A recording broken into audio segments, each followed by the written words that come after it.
What's up, YouTube? Welcome back. So we're just getting ready to wrap up our day here. We had an awful lot of people call for a quick oil change experience. We're not that shop. So anyway, so we had a car, Fiat traded in yesterday to one used car dealer that I do recondition work for, and actually got to do an oil and safety inspection today. And what a pile of shit this car was. I just don't understand. Fix the current car that you have and save yourself some money. Now they traded this car in horrible condition. You're not going to get top dollar for it. These dealers are smarter than that. So then they have a guy like me check it out before they even commit to saying, yes, we're going to take your car as a trade. And then I got to tell them on my road test, you need to chop them $1,000 minimum just based on my road test. And then the Fiat needed 4 tires, looked like it was burning oil, couldn't confirm it because we don't know the history of the car. Needed a left rear tail light, a left rear backup light, tag bulbs were out, interior hatch trim was missing, front control arms, front sway bar links. Like legit, that's not a whole lot of money. You're trading a car in, plus you're going to have to put money down. The money that you're putting down on the car in most cases is enough to get your car up to snuff. So that was the Fiat. So I can't even imagine what they traded it for, probably $1,500 bucks. But the used car dealer is going to have us recondition the whole car. Oh, and the center cap was missing too. Like, come on. And the visors were busted too. The visors were busted. So it needs a bunch of work. So now we have the Honda Civic on traded in right now. Runs great, tire lights on. Oil change overextended, negative 4,000 miles overdue. That's great, right? Seems like the body's in good condition. Smoker car, stinks like hell inside there. Little minor body damage all the way around. Front brakes are shot, just about shot, almost metal to metal. Right front tie rod's falling out. Right front axle clicks. Sway bar links are rattling. Left front axle leaks. Like, come on. This is minimum repairs to keep yourself out of having a car payment. And either these people are just completely ignorant and have plenty of money, right?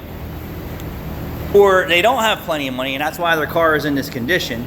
And they said, oh, I'll just trade it in. And then the money that I was gonna put into this car, I'll put into a used car off a used car dealer lot, not realizing you're not buying a 100% reconditioned vehicle. You're buying a vehicle that has had some work done to it, making it safe enough to be on the road. And then we hope that you don't have any problems. But it just makes no sense why people would just not take care of this car. It's a Honda Civic. And if he takes care of it and keeps it nice, it would last 300,000 miles, no problem, without a freaking car payment. The Fiat 500 is probably doomed from day one, but not having the money to maintain it and keep up with it. So that's 2 today that I looked at. Completely just ignored everything that's wrong with it and then say, fuck it, let me trade it in. To go get another car payment or get a car payment, right? This is what doesn't make sense to me. They don't have the money to fix their car, or they do have the money to fix the car and are just so frugal and don't care. They just abuse their vehicles and then say just blah, blah, blah, blah, or whatever the case is. I'm just not like that. But my point to this story is it's so much better, it's so much more cost effective and so much makes way better financial sense to fix your old car. I don't understand. And it's not like they're going out and buying a 19 or a 20. They're buying 10-year-old cars on average off the used car dealer lots. So you're not really stepping up. What would it take to make this car nice? Minimal body work. Let's just talk about it. Minimal body work. Paint the wheels black behind here. Either refinish the hubcaps or upgrade the hubcaps. Actually change the friggin' oil. Fix the tire monitor that's rolling around inside of this wheel here. You can just hear it rolling around like a marble inside the wheel. Fix the front brakes. Fix the axles. It's really not that much. have it detailed to where it doesn't smell like a wet ashtray inside. Really not a whole lot of work. Now the Fiat 500, if you're at the Fiat dealer, is going to be quite a bit of work.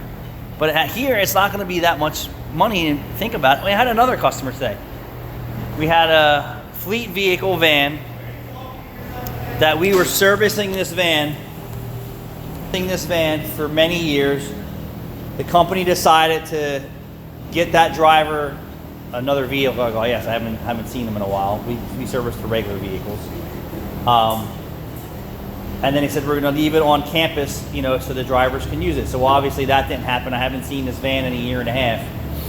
So there's a new driver now. So I guess the driver is responsible for getting the repairs and maintenance done. So then they have it towed to me. Engine lights on, feels like there's no power, exhaust is loud, antifreeze is leaking. A year and a half of not taking care of it. But the prior driver, anytime that there's a problem, he was right here to get it fixed. And that's why I had 240,000 miles on it in good condition when he left it to the next person. So now this driver tells us it's probably not worth fixing because you fucking let it go, you jackass. You let it go. It's worth fixing every bit of it. They said, well, we're just going to junk it. I said, well, since you're not fixing it, now you owe me for diagnosing it. So you can either give me the van for the diagnostic time or you could junk it, whatever you want to do. I don't care. But April said to him, if you took care of this, it wouldn't be a problem. He's like, well, the codes I ran were for a misfire and this and the other thing. If it had a misfire code, don't you think I want to tell you about that so you don't come back and say that my engine light's on for a misfire? No. It had a crankshaft position sensor code and a cat efficiency code, which we warned the driver that it was pending the prior year. And he's like, we'll wait for the light to come on. Well, here we go, a year and a half later. The light's on. The antifreeze is leaking out of the radiator. But they're like, we're not going to fix it now. How foolish. A work van equipped with racking, runs and drives, transmission shifts, doesn't leak any oil. It's a 3.6 at the little rocker arm noise at the top. I bet you the new driver didn't add oil treatments to it like we were doing. He was just taking it to Valvoline, the Clowns, or whoever else is changing the oil. And the muffler has holes in it. Like those holes didn't just happen yesterday or the day before. The antifreeze didn't just start leaking the day before. Like all these problems were there. The last oil change that he was there, the oil change before that. So foolish. I'll take that van and I'll fix it up and I'll drive it and I'll sell it and I'll make some money out of it because it will get somebody many more years of use out of it. The tires are new. The brakes were new. The front end is new. I mean, there were so many new parts on this van. How foolish of them to not fix it. But that's 3 people that just said, it's not worth fixing. Foolish. Taking on the expense, making the banks rich, making the finance managers their bonus, making the dealerships hit their quota, and making your pockets lighter makes no sense. Foolish, foolish, foolish. Thanks for watching.